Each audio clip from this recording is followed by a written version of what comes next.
nginamukele kulo hlelo lethu le-pre-marital counseling. Mfundisi siyabonga kakhulu. Khuluma iqiniso nje, ngizwa sengathi sisisendaweni vele nje elungile. Kodwa-ke siyakujabulela ukuqhubeka sifunde ngokuningi. Ya, impela siyakujabulela futhi kakhulu nje. Ngiyajabula. Isiqholo esihle leso. Okay, let's start with the good stuff. Marriage is a partnership, not a performance. Okunye, alukho uthando oluhle kunolunye. Ayikho futhi indlela yokuthanda ongenza ukuthi ugcine uthando lakho lijabulile njalo. Yeah.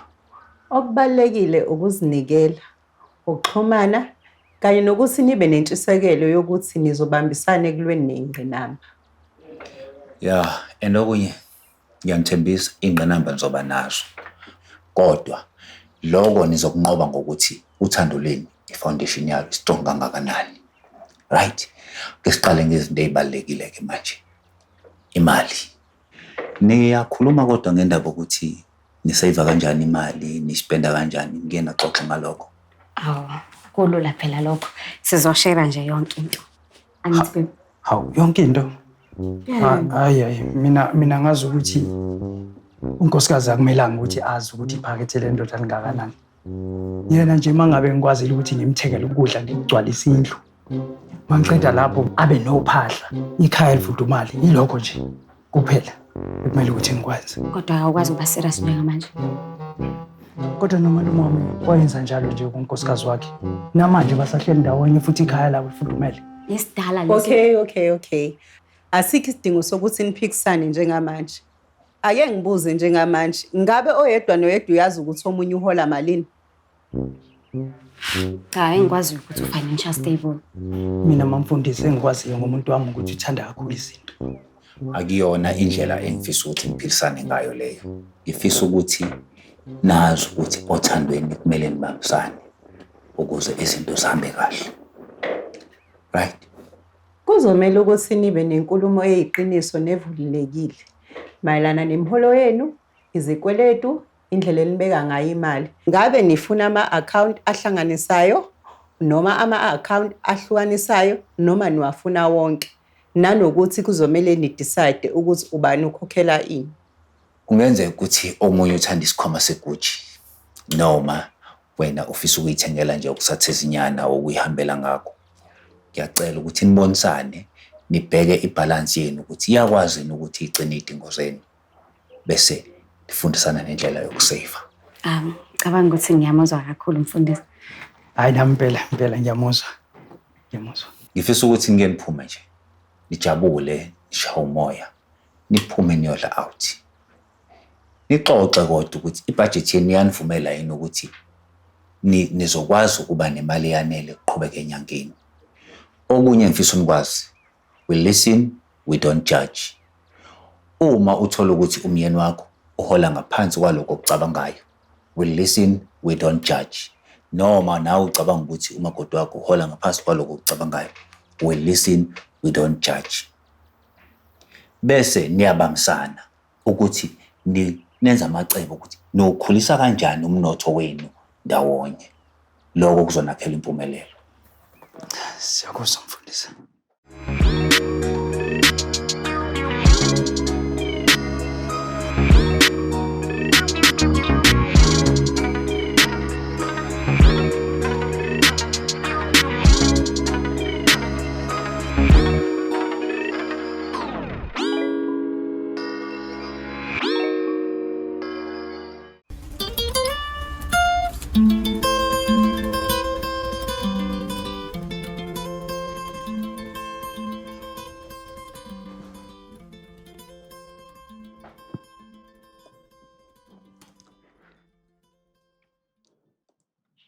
Nkulunkulu wami, uyangazi. Wena owazi izifiso zami, namaphupho ami, kanye nayo yonke into engiyifisayo. Jehova, wena owangipha lesi sipho sokufundisa abantwana, sokuba ngiqeqeshe imiqondo esemncane, kuze ngilethe ushintsho. Kodwa Nkosi yami, mase kufika empilweni yami, angazi, ngiyadideka.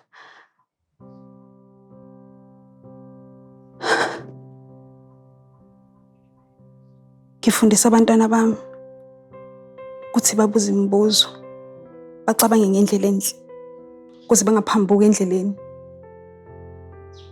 Kodwa yimi lo anginazi impendulo. Shaka, ngabe uyena Jehova lo mlisi osungilethele yena? Uthi uthandazile, wena uNkulunkulu wamnika igama lami. Angifuni ukwenza amaphutha. Angazi Jehova noma icebo lakho yini leli. Kodwa Nkosi, ngiyakucela, uma lo mlisa kungowami, cela ungivezele isayini.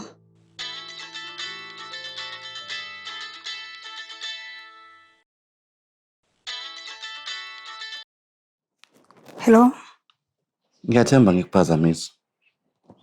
Cha, hayi awungiphazamisanga. Bengifisa ukubuza la ukuthi awunankinga uma singahlangana namhlanje. Kodwa ke angifuni uzezwe sengathi ngiyakujaha. Ukuthi nje ngifisa ukuthi uma unemibuzo ofisa ukuyibuza, sihlale phansi ngiyiphendule sikhulume kahle. Kwasho. Angizwanga? Cha, lutho. Singahlanganela kephi? Ngizokuthumelela indawo singahlangana kuyona ngoWhatsApp. Bengicela sihlangane ngo-4 manje. Ayikho inkinga. Shuthi yobonana. Sasibonana khona, ngiyabonga.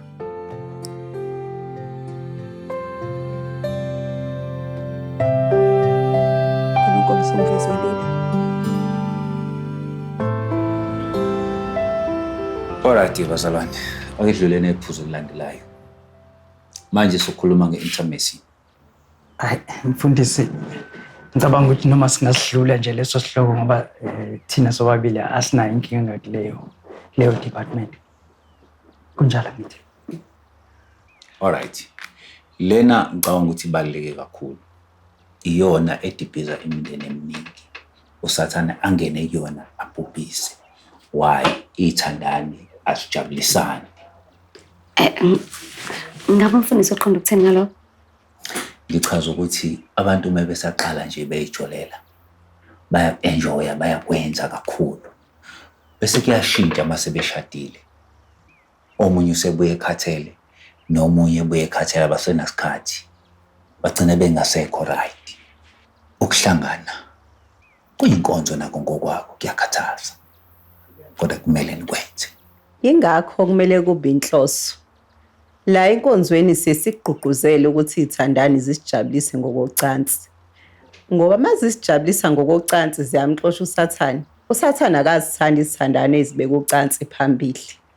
Ngesikhathi niliziba ninocansi ningalenzi, nisuke senimemile uSathane ngaphandle kokuthi nazi.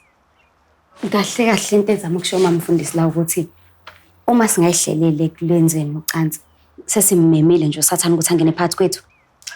Uqinisele ngokwenza ucansi niqinisa uthando lwenu.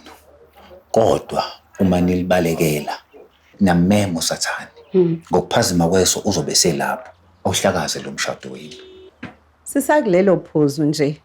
Izithandane eziningi zibe nenkinga yokugxila ekusijabuliseni ngayedwana ngokocansi. Ngabe ukhona phakathi kwenu naleyo nkinga? Hayi mina anginayo inkinga leyo. Nami futhi. Hayi kuhleki. Ngoba leyo nkinga igcina isiwugibe phakathi kwesithandane. Uthola ukuthi omunye akasakulangazeleli ukuba nopartner wakhe, noma ngakuthiwa uyamthinta usuke sewulahlekile umuzwa wothando, ngoba esuke seyijwayeze ukuthi ayijabulise ngayedwana. Kufika isikhathi la segcina khona akuze sekuwumthwalo nomsebenzi ukuthi kufanele mayifika ajabulisane nomuntu wakhe ngokocansi. Uma lokho kwenzeka, nigcina senikujwayele ukulala ngawedwana. Omunye ayilalela bhekele, nomunye ayilalela bhekele, kudala inkinga. Noma ngathiwa nixabene kangakanani batabami, kodwa inkonzo yasekamelweni ibalekile. Ningalali omunye ebhekele. Ukuxabana kwezithandani kugcina ngaphezulu. Noma ngakuthiwa nilwile, Zandile mntanami, mnika umkhwenyana ikhekhe. Sandile, munelisa uZandile. Kungabi khona omunye obhekale nobhekale. Ngoba manenza lokho, hawu nobe senisivulelile isithe intuba yongena. Oh, okay. Kodwa kushuthi ngamanye amazwi mamfundisi ufuna ungitshela ukuthi ukuze silwisane nalezi ingqinamba lezi kumele ukuthi sizame nje ukuthi sijike nje ngocansi. Ayikho enye indlela yokunqoba usathane. Yeah. Mntanami, wabe usuba muhle kangaka. Ngabe umoya wasesontweni? Hawu gogo, isonto nje. Leliya sonto selisize intsha eningi ukuba ithole injabulo. Nawe ngiyakubona ukuthi usuyitholile injabulo, usuqaqekile. Hayibo, iqaqeke kanjani ngempela gogo? Hayibo mntanami, uyazi impilo imnandi ngokuba nomndeni, ube nomyeni nabantwana. Bakijime nje la igcekeni bakubize nangamagama. Hayibo, anginawo ngisho umsebenzi mina gogo. Uzufuna ngiqale phansi ngicabanga abantwana? Awubuhle. Umsebenzi uyafika ubuye uphele. Kepha umndeni nekhaya akusoze mntanami kwaphela. Uphi umakhelwane wami omuhle? Ngikuphathele lokhu. Ngiyibona iyinhle. Uzoyiqoka ngesonto, esontweni. Hayibo, ma, le ngubo nje ngathi Ibovu kakhulu. Umbala obomvu, iwona umbala omuhle, ogqamile, futhi ungothando. Izokufanele, yinhle kabi le ngubo. Ungaqoki nje ingubo ezinkulu ngazi ukuthi uyisalukwazi. hayibo, ma, le ngubo nje ngathi iveza okuningi. Wena mntanami, umncane uzalwa izolo. Futhi umuhle kabi ukuthi ungaqoka lezi ngubo ezihubhazelayo uvela uhubhazele nje uvela ufana nesalukwazi ungayenzi nje lonto. Wena nje kusafanele nje uveze nje ukuma kwakho, uveze ifika, uveze icleavage, bakubone phela nawe. Buhle. Umakhumalo ngathi unephuzo. Nawe lobuhle bakho uyabufihla. Sufihla isikhathi eside. Fanele uveze phela, uveze ukuma kwakho. Angithi uzokuthiwa ena umuntu ke kuthiwa what mama gives me basho njalo phela belungu. Hawu, awukuqaqeke nje nawe uveze ama hips, vele umile kahle ama hips akona. Okay, ngaphambi kokuthi sivale, ngabe khona phakathi kwenu nengane ngaphandle? Cha, mina anginayo mamfundisi. Wena baby?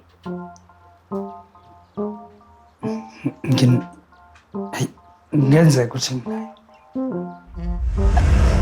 Ingenzeka. Ya, nginayo ingane. Ineminyaka nje o4. Ihlala nogogwayo kodwa le eMandeni. Noma wayo futhi sezwa nje kahle. Wow. Indaba engaka? Bengithi ngisazokutshela isithela sami ukuthi nje kuphela bengingazi ukuthi ngizokutshela kanjani indaba engaka. Hayi vele sazochaza. Ngiyaxolisa phela. Okay, bantu bami. Emshadweni ziyaba khona inkinga. Kodwa engicelayo ukuthi einkingeni enhlangabezana nazo nibhekane nazo ngokubambisana ukuze uthando lenu luhlale lu right. Right? So guys, nisaqhubeka nalolu hambo. Nakho ngizocela ningenzele kona nina nobabili kulempela sonto siyakuyona. Ngizocela nichithe isikhathi esiningi ndawonye. Nibuyekeze konke kade sikukhuluma namhlanje. Nivulelana inhliziyo nezifuba. Kungabi khona futhi kunina obuyele emuva. Okumele niqhukelele ukuthi niyaphushana ngenqubekela phambili. Okay, nakho kunye. Ningaqale nisibandakanye ngokucansi. Sisakha la. Sizovumela inkosi isihole kule ndlela. Yabonga kakhulu. Konke sesikwenzile sikwenze ngempumelelo. Sicela sibuyisele ngegama loJesu. Umcimbi usubuyisele esandleni zikaNkulunkulu. Amen. Sibala ngomkhuleko, sibala namehlo. Babe egameni lakho. Siyabusisa labantwana ebusweni wakho ukuthi ababe munye. Zonke inkinga ababhekana nazo bayilungise. Ngomusa wakho ke Jesu siyathemba. Amen. Amen.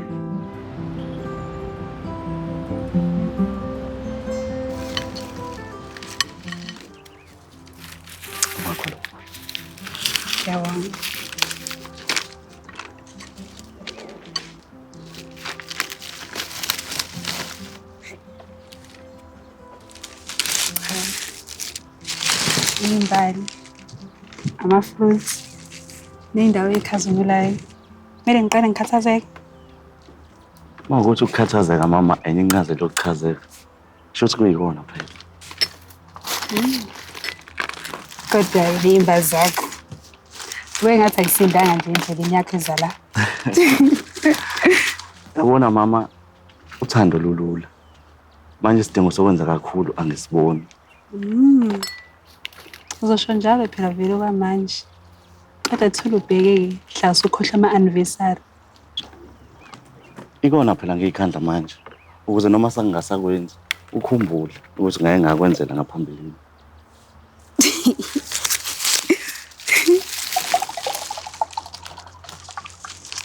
Sacela ungabela. Ngiyabona.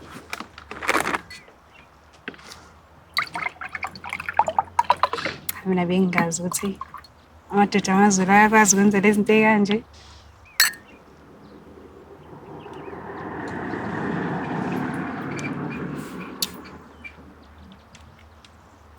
Manje awusho. Yini nje yenza ukuthi uzukhethe mina?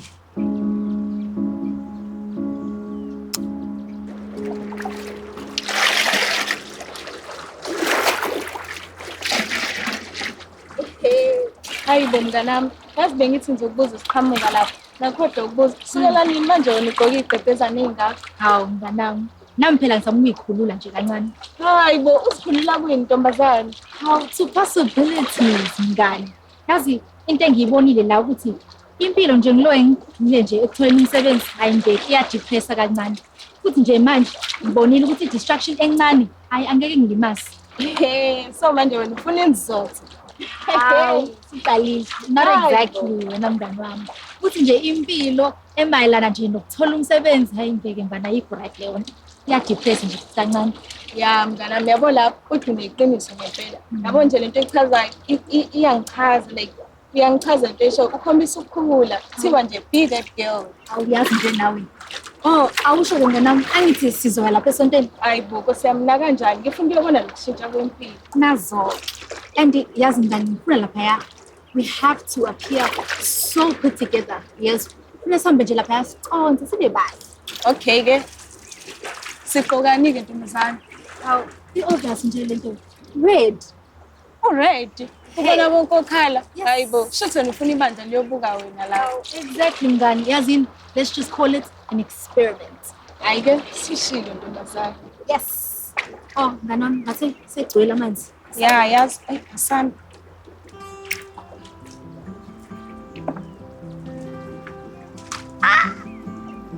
Hawe ma. Ungawi.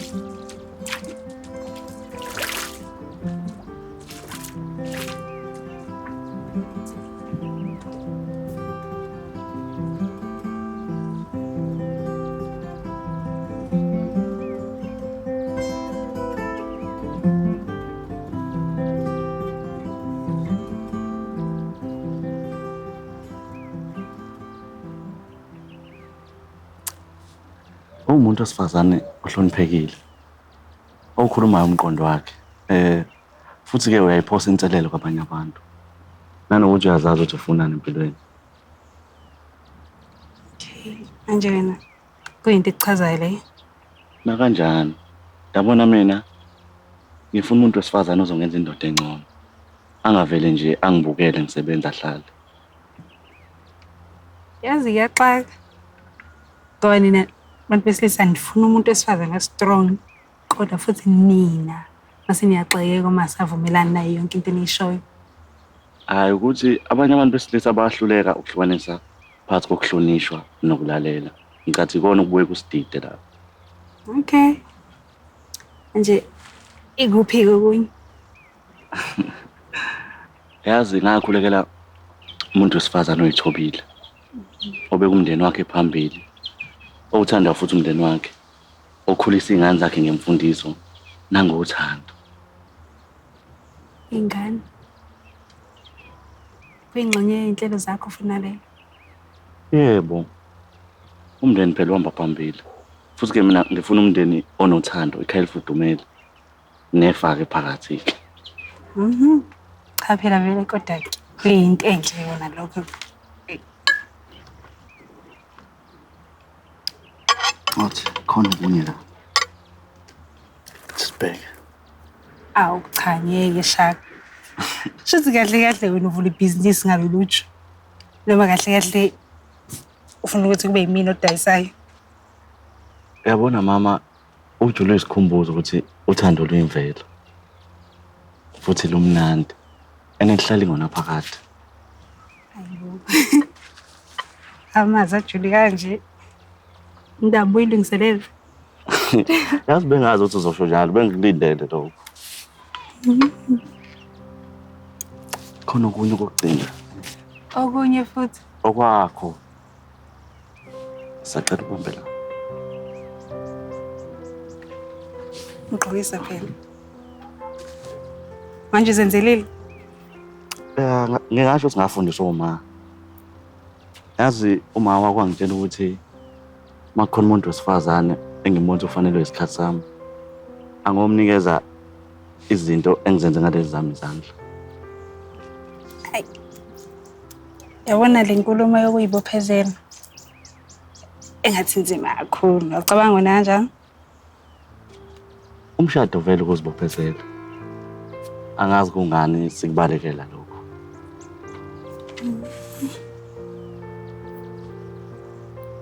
Awunankinga mhlawumbe mesiyobuka izintaba lapha sibuke nale ndawo endle kade ukhala ngayo.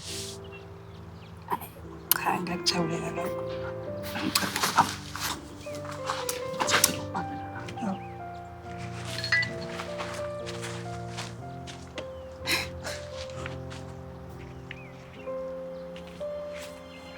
Ngiyabonga.